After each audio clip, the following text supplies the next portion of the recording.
যেকোনো যুদ্ধবিমান যখন একটা বড় অপারেশনে যায় তখন তার ফুয়েল ট্যাঙ্ক পুরোপুরি ভর্তি করে পাঠানো হয় ঠিকই, কিন্তু সব সময় তা যথেষ্ট হয় না, কারণ যুদ্ধবিমানগুলো দ্রুত গতিতে চলে, বেশি শক্তি খরচ করে আর অনেক সময় দীর্ঘ দূরত্বে মিশনে গেলে মাঝপথে আবার ফুয়েল দরকার পড়ে।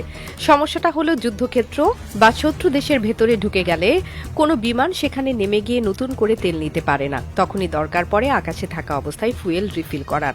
এই কাজটা হয় এয়ারিয়াল রিফুয়েলিং নামের এক জটিল এবং উচ্চ ঝুঁকিপূর্ণ পদ্ধতির মাধ্যমে। এই প্রক্রিয়ায় একটি বিশেষ রিফুয়েলিং ট্যাঙ্কার প্লেন আকাশে ওড়ে এবং নির্ধারিত এলাকায় অপেক্ষা করে। এরপর যুদ্ধ বিমান ঠিক নির্ধারিত উচ্চতায় এসে সেই ট্যাঙ্কার প্লেনের সঙ্গে সমান্তরালে উঠতে থাকে। এই সময় ট্যাঙ্কার প্লেনের পেছন দিক থেকে এক ধরনের পাইপ বের হয়, যেটাকে বলে বুম বা হোস। অন্যদিকে যুদ্ধ বিমানের পেছনে বা উপরের দিকে থাকে ফুয়েল ইনলেট, যেটা পাইপের সঙ্গে যুক্ত হয়। এই সংযোগের মাধ্যমে প্লেনের ভেতরে সরাসরি ফুয়েল প্রবাহিত হতে থাকে, আর সেটা হয় একদম চলন্ত অবস্থায়। দুই প্লেন আকাশে সমান গতি আর উচ্চতায় থেকে পুরো প্রক্রিয়া শেষ করে। এই পুরো কাজের সময় দুই প্লেনের মধ্যে দূরত্ব থাকে মাত্র কয়েক ফুট, অর্থাৎ সামান্য ভুল হলেই দুটো প্লেন একে অপরের সঙ্গে ধাক্কা খেতে পারে।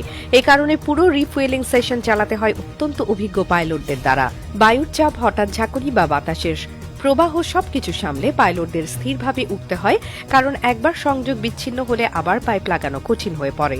অনেক সময় দেখা যায় যুদ্ধবিমানকে 15 থেকে 20 মিনিট ধরে একই উচ্চতায় একই গতি ধরে রাখতে হয়, যাতে পুরো ট্যাঙ্ক ভরে ফেলা যায়। এই প্রক্রিয়া এমন সময়ও করা হয় যখন নিচে যুদ্ধ চলছে বা বিমানের টার্গেটের একদম কাছাকাছি পৌঁছে যাওয়ার আগে দ্রুত ফুয়েল দিয়ে তাকে আবার টার্গেটে পাঠানো দরকার। এতে সময় বাঁচিয়ে বিমান ঘাঁটিতে ফিরে আসার দরকার হয় না এবং একসঙ্গে কয়েকটা অপারেশন সম্পন্ন করা যায়। কিছু ট্যাঙ্কার একাধিক প্লেনকেও একসঙ্গে ফুয়েল দিতে পারে, যেখানে কয়েকটা ইনলেট দিয়ে একাধিক বিমানে পাইপ লাগিয়ে একসঙ্গে ভরানো হয়। কিন্তু তখন ঝুঁকি আরও বাড়ে, কারণ একসঙ্গে 3-4টা প্লেন কাছাকাছি উঠতে থাকে। সবচেয়ে গুরুত্বপূর্ণ বিষয় হলো, অনেক সময় যুদ্ধ বিমান যদি ফুয়েল শেষ করে ফেলে এবং রিফুয়েলিং না করা যায়, তাহলে সেটা আকাশেই নেমে যেতে বাধ্য হয় বা মিশন বাতিল করতে হয়। শত্রু দেশ যদি এই মুহূর্তটা ধরতে পারে, তাহলে আকাশেই বিমান ধ্বংস করে দেওয়া সম্ভব। তাই আধুনিক যুদ্ধ বিমানে এয়ার রিফুয়েলিং ক্যাপাবিলিটি না থাকলে সেটাকে লং রেঞ্জ অপারেশনে পাঠানোই যায় না।